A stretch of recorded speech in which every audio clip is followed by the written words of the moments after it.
Welcome to the Golf Report podcast. Today I'm joined by Taylor, Deike, and Abaigeal, who are tournament managers for the WAPT and APT tours. Taylor and Abby, how are you?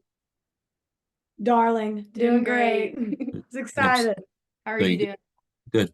So you're both, tournament managers for Women's All Pro Tour and All Pro Tours. So, APT Tour starts in a month. Women's All Pro Tour starts, about a month and a half from now. So, yeah, just tell me about your tours and, what are you looking forward to in the 2024 season? I'll kick it off. This is my third season with the All Pro Tour. And I'm excited. I got a fresh new team, excited what they can do just to further what we've done in the past 2 years. I finally got the job down now, I feel like, and I can finally start elevating kind of our events and figuring out just where I can grow and where I can be a leader as well with the team, getting more into that role. So I'm excited about that.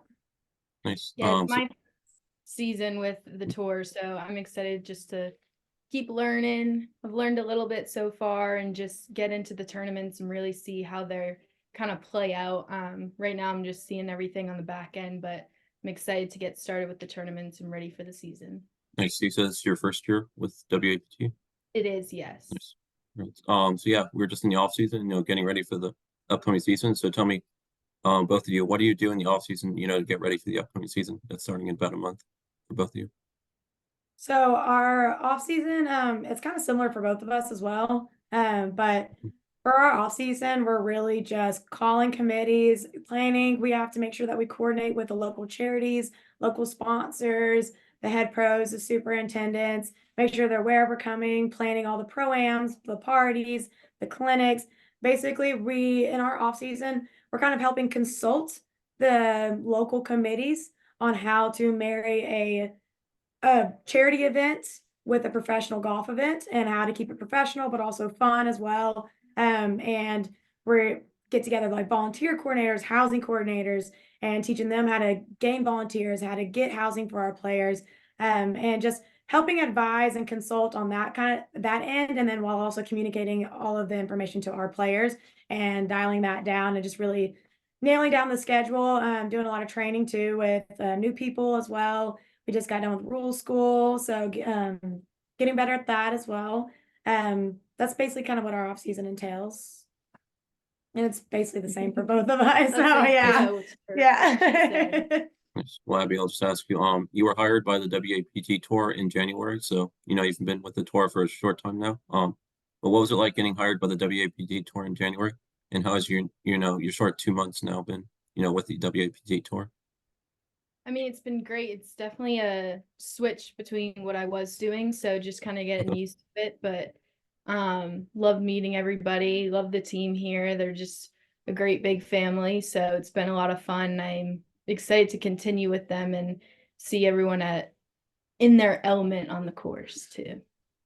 And Taylor, you're starting your third season. You've been with the APT Tour for the past 2 years. So yeah, just tell me, how has your past 2 years been? What are you looking forward to in your third season with the APT Tour? So the past 2 years, I mean, every year has been different. My first year, I didn't grow up in golf whatsoever. So I actually got into golf whenever COVID hit and started playing golf with my dad and everything. And so then I got a job at a golf course and then an internship at the Northern Texas PGA. Now I'm here. So learning the professional golf side was kind of like my first year, realizing what was going on and how these tournaments run. And just you think you get it and then you just don't, and then you're about halfway through the season and then things finally start like making sense to you, and it takes a lot of, each tournament's different too. That's the hard part, is each tournament's different. It all depends on your local charity, your local committees, how excited they are for you to be there, and then how hard they work as well. And learning how to motivate them without being there with them. So my first year was really just trying to learn what was happening, do the best I could. I worked my butt off. I worked really hard, and asked a lot of questions, learned a lot. My second year, I was definitely able to start adding to the tour, start making things a little bit better, and really hit the ground running. And I was a lot more confident my second year, and it was a lot more fun. And then this third season, I'm a lot more confident in what I'm doing now, and I'm able to now like form schedules better. I have all these relationships with these local golf courses. I'm able to ask the right questions, foresee problems before they happen, which is something that takes a little bit of time to to learn, you know, like in the golf industry, and which is basically what our job is just putting out fires all the time. Just event management basically with the rule side and the course side as well. So I'm excited to finally just teach other people that this third year as well, since I do have a fresh team with me, and learning, still developing that and learning along with them. Nice. Leading a team. Well, good luck with your upcoming third season. Thank you. So Abby, you grew up in Hopedale, Massachusetts. So just tell me, what was it like growing up in Massachusetts? And, you know, growing up, what were some of your hobbies, or, you know, what were you involved in, you know, growing up? Yeah, so I grew up in kind of a small town, so didn't really enjoy it too much. Okay. Everyone's very catty there. Everyone's in everyone's business. But I mean, we grew up in sports. My family's just very sports oriented. So I did tennis, soccer, golf. Wasn't too into golf back then, but definitely Okay. did some golf, basketball, softball. Didn't like softball. That one was my sport. Nice. Did you play what was your main sport growing up, or did you just play all different sports?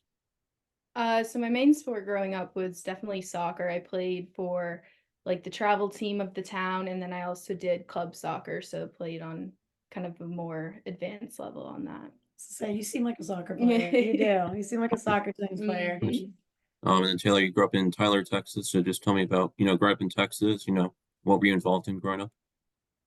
I mean, I was involved in everything under the sun. So Tyler, Texas is only about 2 hours east of Dallas. Okay. So I'm not too far from home because we're based here in Dallas. It was great though. It's beautiful. I call it the Piney Woods. A lot of trees. We lived right by the lake as well. It was not too small, not too big though. So it had a small town feel, but it also had everything you needed. There's about 100,000 people there, and I was big into softball, volleyball, and basketball, but my main sport that I was best at was softball, and I played travel ball just like she did. And that's what I wanted to do in college until I just realized I did not want to do that in college anymore. And then my mom was a basketball coach growing up, and my dad is a big sports fan. So my entire family just revolved around sports. Nice. So Yeah. So, Taylor, you're 2 hours from home, so I'm sure you go home a lot. But Abby, being from Massachusetts, do you ever go back to Massachusetts, or, you know, you must just stay in Texas, you know, busy with, you know, work? Yeah, so my family actually just moved to North Carolina, so that Okay. would be where I'd be going home to. Okay. Um, don't visit them that often. I was just there for my graduation, so that was nice because it's right by school. Trying to get back to Massachusetts because that's where all my high school friends are at. So it's a little difficult now that I have the full-time job and trying to balance the schedule, but I'm sure I'll be back there in the fall. Nice. So Taylor, something interesting about you is you decided to take a gap year after graduating from high school in 2017. Just tell me about your gap year, and, you know, why did you decide to take a gap year after high school? you know, I it kind of just came about. I did well in school, and I had opportunities to go play college softball, but I I really just wanted to kind of do something different. I graduated high school with 49 college hours through dual credit and stuff. And I didn't know what I wanted to do with my life. And I didn't want to waste any money or time going to pursue a degree when I didn't know if that was the right thing for me. My family always traveled growing up. We did a little bit. And I just always wanted to do something different, something that it was like an experience that you just can't get anywhere else. So college, you learn a lot about school and growing up and everything. We don't learn a lot about the world, and I've always been really intrigued by traveling and stuff. So I asked my parents one day, and they told me no. And then finally, they were like, "Sure, but you have to make all the money to do it." So I bartended and served at Saltgrass in the summer, made enough money to last me 5 months overseas, and I lived for in Portugal for a month, Spain for a month, Italy for a month. All three of those I worked while I stayed there, and I traveled, so that way I didn't spend as much money. That's why I was able to last for 5 months. And then I got a one-way ticket to Thailand, and I backpacked through Thailand, Laos, Vietnam, and Cambodia for 2 months, and then Okay. I ran out of money, so I came home. Yes. So Now we'll get into your, you know, college days for both of you. So first, Abby, you went to Coastal Carolina University, where you were a student in the PGM program, and you also studied business marketing. So, you know, what drew you to Coastal Carolina? Were there any other schools you're looking at? And just tell me, you know, how was your time, you know, being a PGM student at Coastal Carolina? Yeah, so my brother had actually gone to Coastal. Okay. So that was one of the reasons why I was looking at the school. That was the only school I was looking at for the PGM program. Okay. I wasn't too keen on the program at first. I wasn't too big into golf because in high school I wasn't liking who I was playing with, so it wasn't enjoyable. But I knew I wanted to do something in business, and I was looking at business schools in the New England area. So Clark University was one of the bigger ones that I was looking at. And then my dad kind of convinced me. He was telling me internships every summer. I think it'll be a good opportunity. You get that experience before you get out into the real world. So just took a chance, went down there, got to room with 3 other PGM girls, and it was perfect for me. I loved it. I loved playing with them, loved playing with everybody, and it made me love the game of golf, and it's gotten me where I am today. So it was definitely the right decision for me. Nice. You said, initially you weren't too into the PGM program, but, what initially drew you to the PGM program? And, why did you, know that you wanted to be a PGM student going into college? Yeah, so I think it was mostly just because I wasn't too into it. So the thing that really drew me was the internships, and you get that experience, and not many college kids get internships every summer. It's very hard to come by. So just getting your foot in the door that early when you're a freshman in college is very good and good experience for you. So Taylor, you went to Texas A&M, majored in sports communication, and you're also a manager for the softball team at Texas A&M. So, given that you played, softball well yourself, what was it like to be a manager for the softball team? And just tell me, what drew you to Texas A&M? Honestly, nothing really drew me to Texas A&M. I don't have really much family that went there. I just kind of was. I remember I was in Vietnam, and my mom, she was like, "Hey, have you applied to a school to come when you come back so you can actually go to college?" And I was like, "Oh yeah, I forgot that I got accepted to A&M." So I just kind of did it and done. And so I went there, and yeah, one of the college coaches that wanted me to play for him, he asked me again to play when I came back, and I was like, "I don't think you want me to play anymore. I've been out of the game for about a year."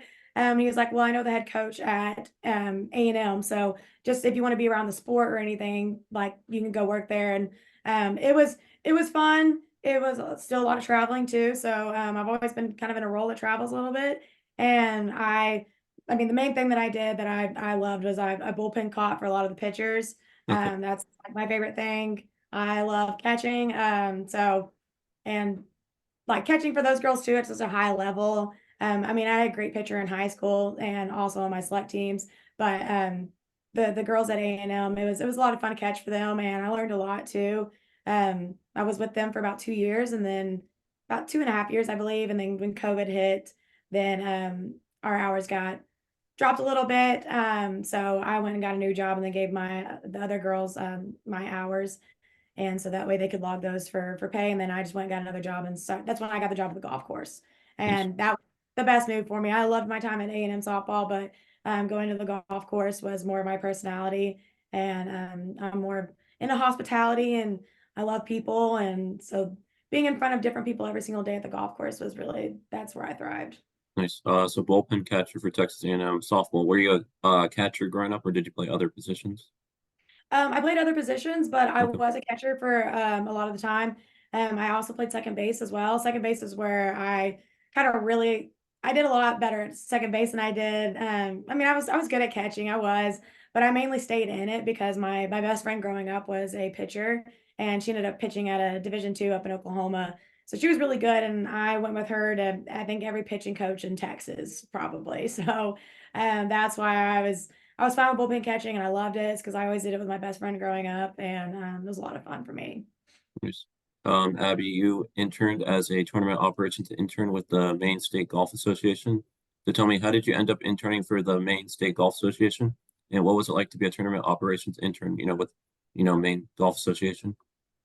Yeah, so that job was kind of a fluke. I got that from a friend of a friend. Didn't know it was going to happen. Some other opportunities got dropped. So that one was kind of the luck of the draw for me. And it was a great experience. It really showed me what I wanted to do. It was the first tournament experience that I had had, and I loved it. We were traveling to different courses every day, just the setup, and then seeing all these guys come out every week and just playing and trying to get to the best that they can be. Like that was something that was really interested me. So kind of started my love for tournaments and good experience overall.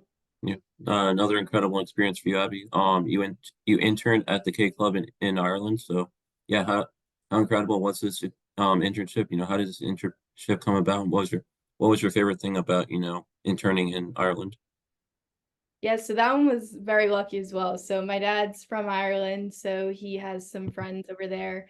We were talking about it one day. Junior year was supposed to be your fun internship before you kind of get out there. So wanted to do something different that no one else was doing.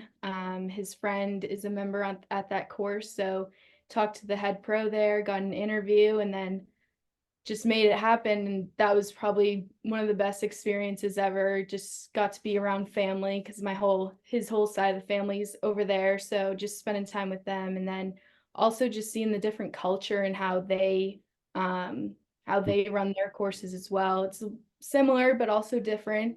I got to do some caddying out there as well. So that was really something to just get in there with the players and see how they're feeling.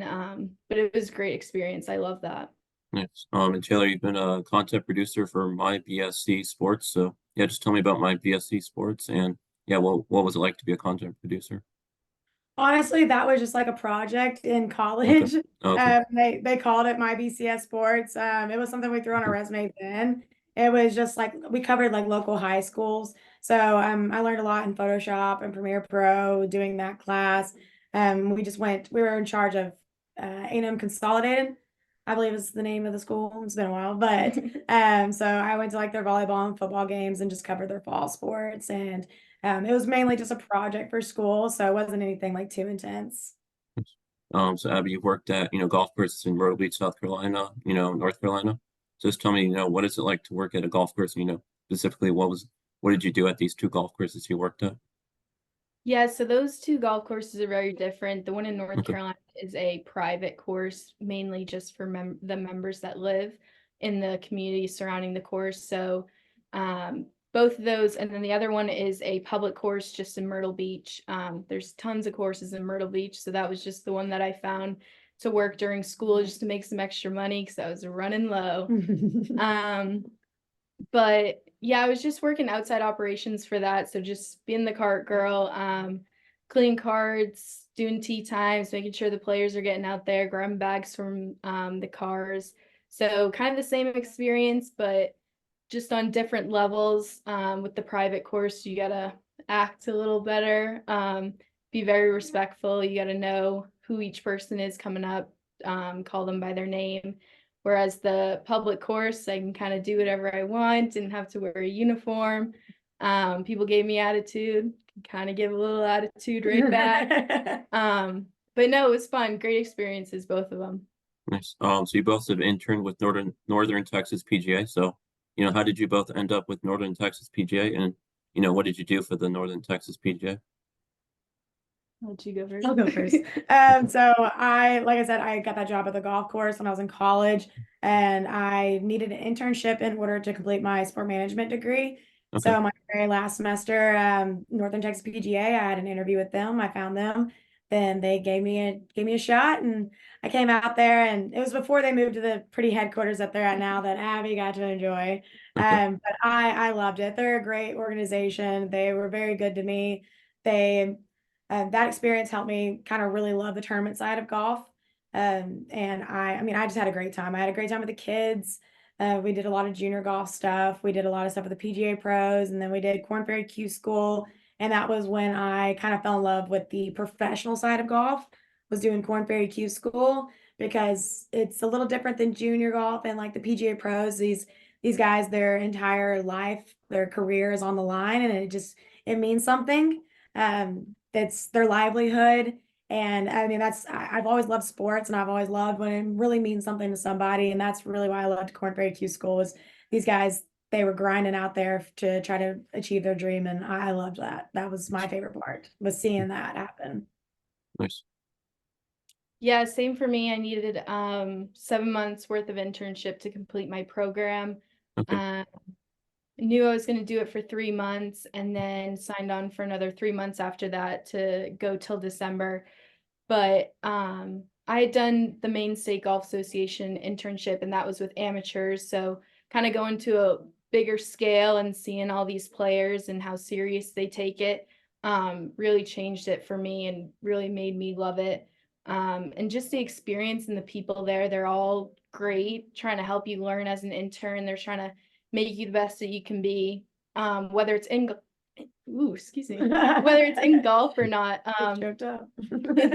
Just love Northern Texas. But yeah, it was a great experience for me. Still love all those people. They've been great help.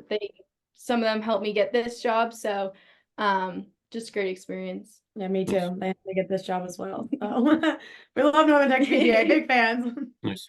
So Abby, we talked about it. You got hired full time by the Women's All Pro Tour in January. So, how did you end up getting hired, in January by the WAPT Tour? And yeah, just tell me, what was it like when you did get hired in January? What's it like being a tournament manager for the Women's All Pro Tour? Only 2 months in, but Yeah, so I had heard of the job from my old boss that worked at Northern Texas PGA. He had worked here for 8 years, and then some of the other people there had good connections here. So that's kind of how I got in with that. But it's been great so far. Love getting to know everyone, getting to know the new job as well, trying to see where I fit in, and trying to learn everything as fast as I can, just so I'm ready to go once we're out there and I can kind of do my own thing or kind of figure it out. But yeah. nice. So Taylor, you've been with the All Pro Tour as a tournament manager since January 2022. So, how did you end up with the All Pro Tour? And when did you know you wanted to work in golf? So same story as her, basically the same guy, Tyler Wolford. He's a rules official for the Corn Ferry now. He was my boss one of my bosses when I was working at NTPGA, and he basically I actually posted on LinkedIn, like, thank you Northern Texas PGA for my internship, and some girl messaged me and she was like, hey, I stalked you and your personality seems like you'd be great for this role. And then they called Tyler Wolford, who I just mentioned, and asked for a reference from there, and I guess he had good enough things to say about both of us, so here we are. Nice. Final question for both of you. What do you enjoy most about working in golf, specifically for the APT and WAPT tours? And, Abby, just talk about, what does it mean to have Annika's support, for your tour, for this upcoming season? Yeah, when I joined, I didn't actually know that Annika was on. So just learning about It's a that. bonus. That's a big bonus. Yeah, it was crazy to learn that. But I think it's great seeing the women kind of go out there, playing for what they love and trying to work to the next level. I think it's great and happy to help them get there, happy to help them along the way, kind of teach them how kind of professional tournaments work. And I'm just excited to see them grow as people, and then excited to grow the game as well. Hopefully we can make the tour a little bit bigger now that her name is on it, kind of get the word out there. But just excited. Yeah, and Taylor, just talk about what do you enjoy most about working for the All Pro Tour? The people, 100% the people, and that's something Abby doesn't get to see yet. You interview us again in a year, then she'll have some better answers. Not better answers, but different answers. Whoa. I didn't mean better answers. I meant different answers. But no, she gets to see the behind the scenes right now. But I'm excited for her, honestly, to see the people side, the connections that you develop with the committees, the local charities, and the players as well. It's what makes the job the most amazing thing. I mean, for the past 2 years, I've developed a lot of relationships with some of the players on the men's side and the women's side, because I've helped a lot with the women's side as well. And I mean, I love all them. They're pretty good to us. And as long as you treat them right, they treat you right. And the committees, the local charities, some of those places feel like a second home to me. And I mean, some people just really open up their arms to us and have great hospitality and really just love us and love us being there. And that's the best part, is just developing those relationships. And there's people that I keep in contact with year round, and that give me calls every now and then just because they want to talk to me. And I've developed great relationships with them. So